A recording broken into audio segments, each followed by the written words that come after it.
X, Kwame Nkrumah, Haile Selassie, the names go on. And I always ask that their spirit be with us for the next moments while we're here and throughout our lives. And to that I say, Ashe, Ashe, Ashe. Thank you. Ashe.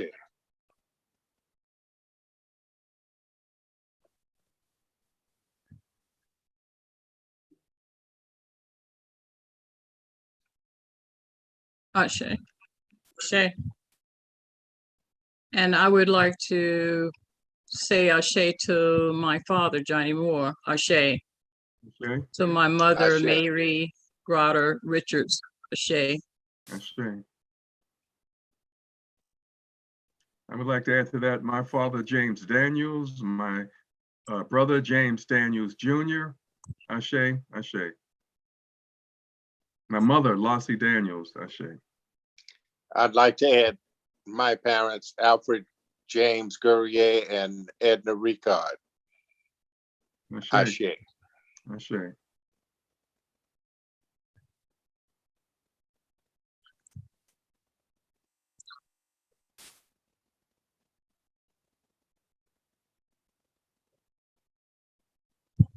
Anyone else would like to speak?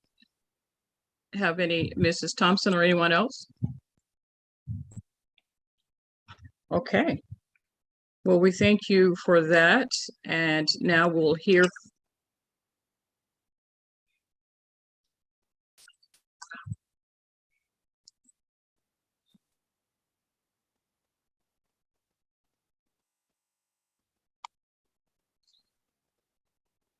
Dr. Gurrier. Thank you. Habarigani, my brothers and sisters. Imani. Imani. And thank you very much, Ms. Bailey and your organization and all of the persons who are involved in putting this activity together today. It's very significant and important for us as a people, particularly at this time, that we have a great need for us to receive direction on where we need to go from here.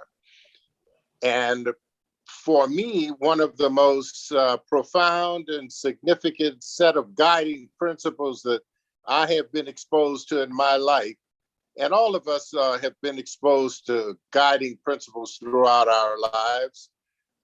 As a youngster, I was exposed to the 10 Commandments. And then as I went into the world, I was exposed to an organization that taught me that I needed to be trustworthy, loyal, helpful, friendly, courteous, kind, obedient, cheerful, brave, clean, and reverent. And then when I completed my formal education, I came to the realization that nowhere in that process had I ever been taught anything about myself or about my history and my culture. So I began a Sankofa journey focusing on Kujichagulia to help me know and understand Al Gurrier. And the most prolific and profound thing that I have to share with you today is that there is no more potent or powerful knowledge that you can acquire in life than knowledge yourself. Today, I've been given the awesome task of making you remember just how important Kwanzaa is in just a few minutes. They've asked me to remember. Well, I remember. I remember how our struggle in Africa,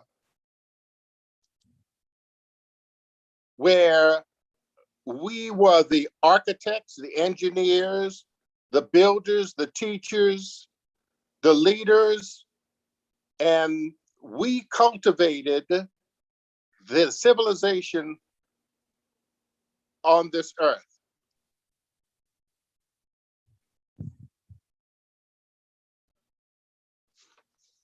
I noticed that I'm having some trouble, and I wish you would bear with me.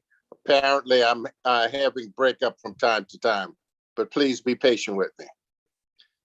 As a matter of fact, Africans were the first fathers and mothers of our human species. More specifically, archaeologists and anthropologists say that the first humanoid was, in fact, a woman. She was born at the foot of Mount Kilimanjaro in southeastern Africa, and she was called African Eve. It is her descendants that cultivated and developed the land of Africa. So successful were they that they built huts and hamlets. They created communities and even university cities. The momentous amount of accomplishments that they were able to achieve are still available in Mother Africa. The most momentous are called the Sphinx and Pyramids, and they still exist. The rest is just his story, originally written by a Greek. His name was Herodotus, and his book, The Histories. His name will live forever, but he did not reference or give credit to those African forefathers who he says in his book, where he described his teachers as people of burnt skin and kinky hair. He learned from them. He learned from them the secrets of our African success. And one thing I learned from my readings on Herodotus is that you can't teach what you don't know. We are a people. We are a great people. And we are the answer to the problem of this earth.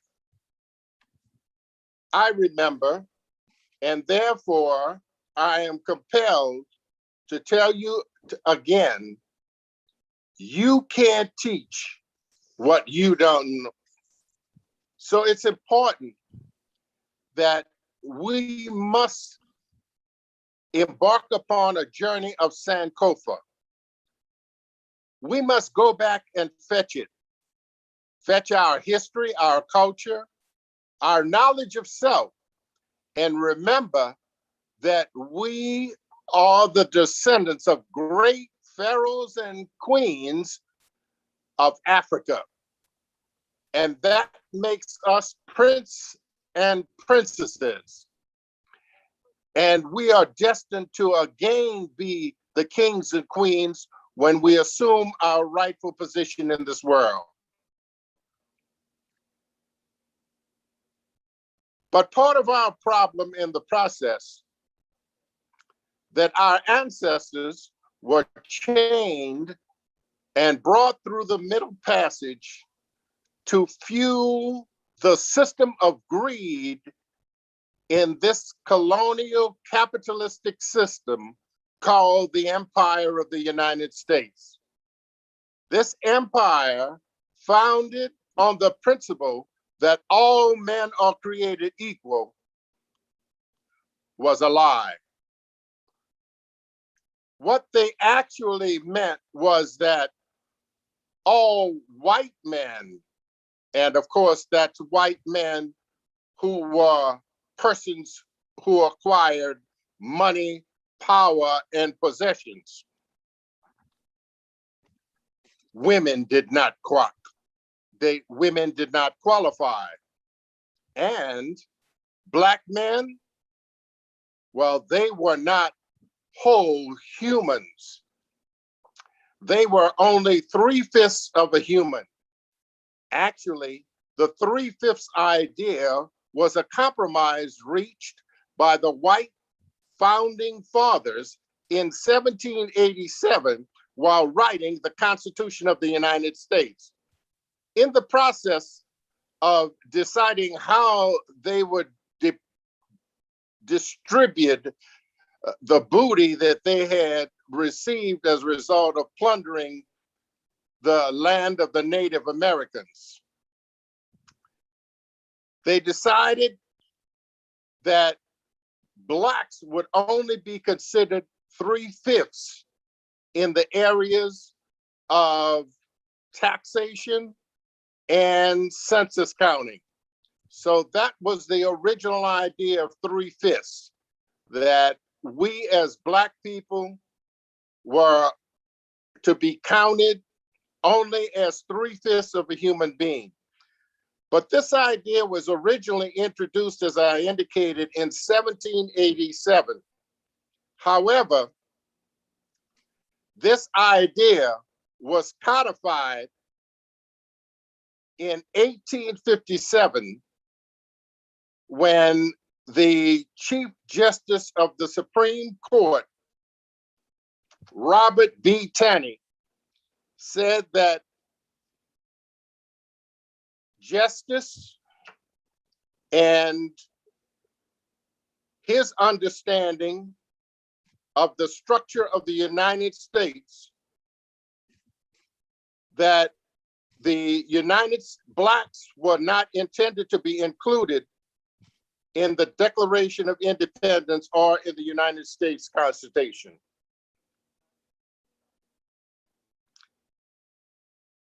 This was the result of a Supreme Court ruling in the case of Dred Scott. Taney further stated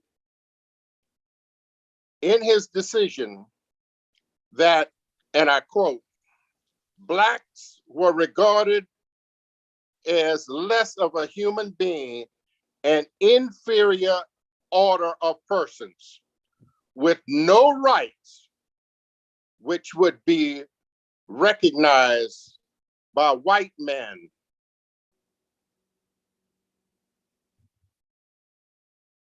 This was the ruling of the United States Supreme Court in the case of Dred Scott in 1857.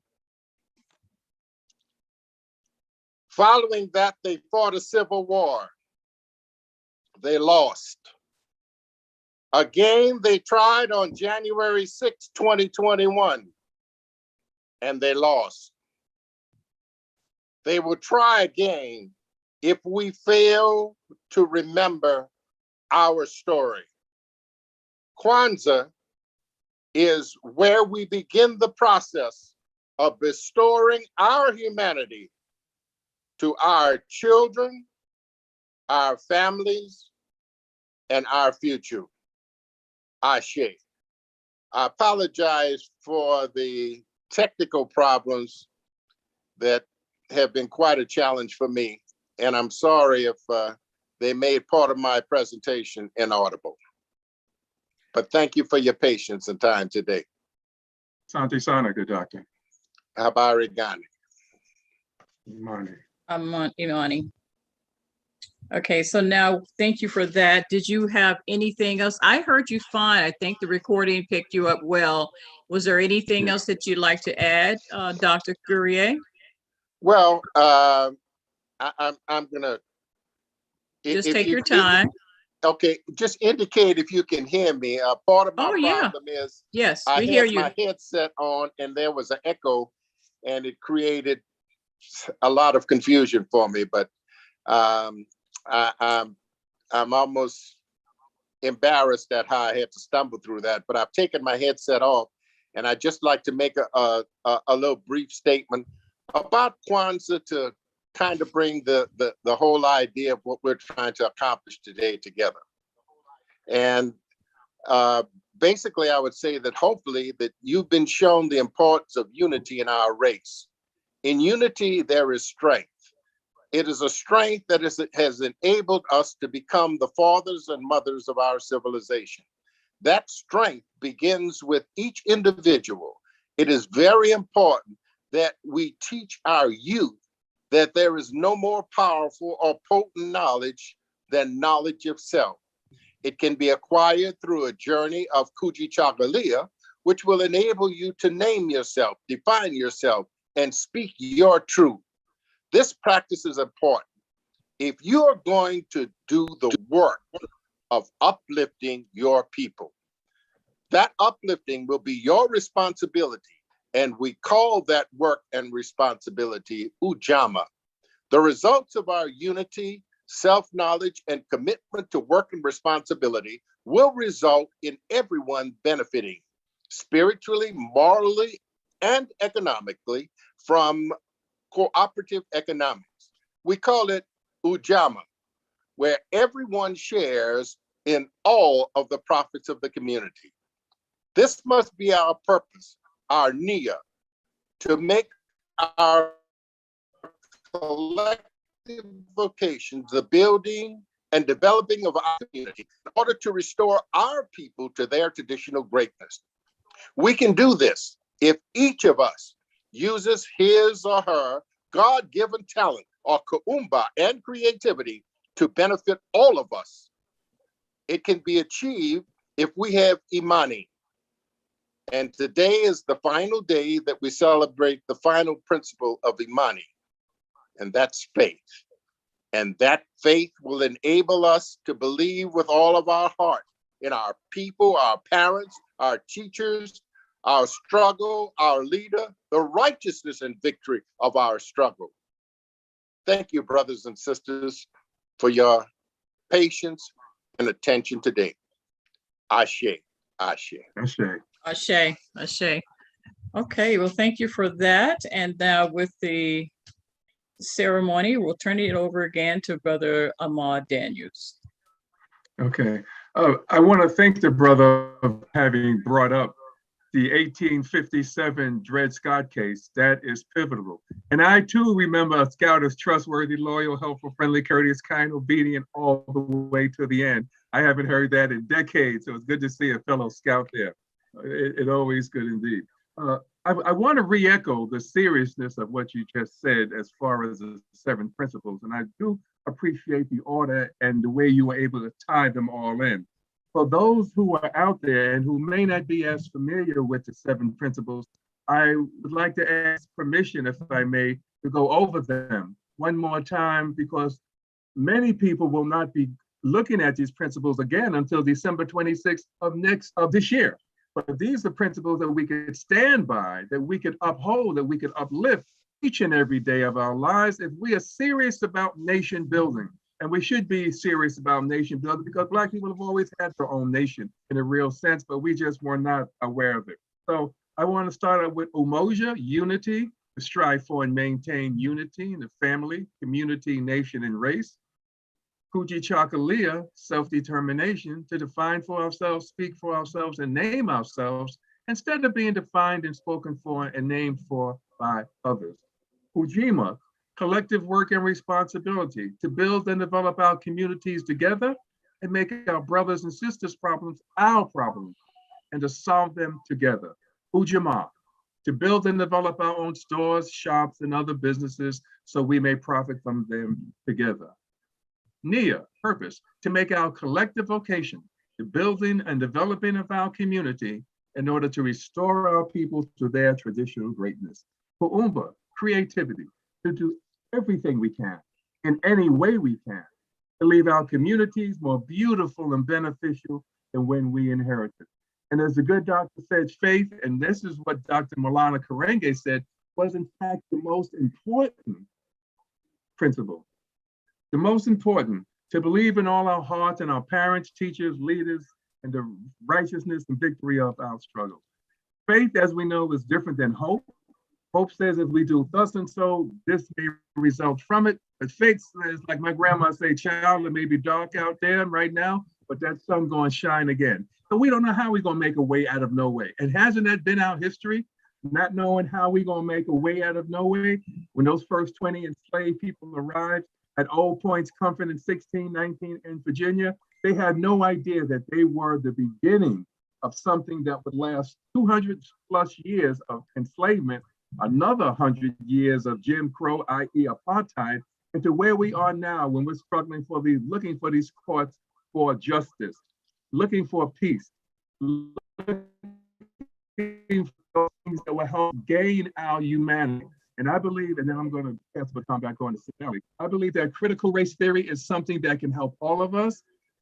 It's something that we can learn from. Unfortunately, here in Arizona, as has been the case in Texas, critical race theory has been outlawed there. But laws have never stopped us from being who we are. Laws have never stopped us from raising images above the earth that reflect our capacity for greatness. So to the good doctor, I say, Asante Sana, sir. I thank you for the brilliance that you shared with us this evening. And I pass the baton on to our most capable sister, Doris Moore Bailey. And thank you, Brother Ahmad Daniels. Thank you so much, Doctor, the good doctor, Al Gurrier, and all of those who are listening in and tuning in on this nice January 1st, 2022, even numbers, 2022, those are even numbers, those are good numbers. But we are thankful for today and thankful for to being here and sharing in this time. So I would like to yield and by saying this simple little message, words of encouragement. And it is, may your heart be filled with light as we celebrate the rich Kwanzaa culture and its principles. Today, the last day of Kwanzaa, January 1st, 2022, the spirit of Kwanzaa bring peace to the past, prosperity for your future, and bright hope for tomorrow. Blessings to Brother Daniels, blessings to Dr. Gurrier, and those who are watching and listening, blessings and peace to each of you. And the 7 Kwanzaa principles, practice those daily. And I know that we each do in our own respective way in our respective community. Harambe, Harambe, which means let's pull together. Harambe 7 times. Harambe, Harambe, Harambe, Harambe. Harambe. Harambe. One more time. Harambe. Harambe. Yay. And thanks and peace and blessings to all, and have a very, very prosperous 2022 and healthy one. And may God be with you each and all. Thank you so much, gentlemen and women, and those who are listening in. And if you miss it, just go to YouTube and it will be there under Kwanzaa celebration. And I'll put the on my Facebook page too. You can also find it there too, with an image of Brother Maud and Dr. Gurrier, and of course Ray Fauntleroy was having some issues with his phone. He doesn't have he has a new. Let me stop the recording. Goodbye. Take care. Okay, not you all. I'm just going off from being live. Okay. I have shared a written copy of my presentation. So for those who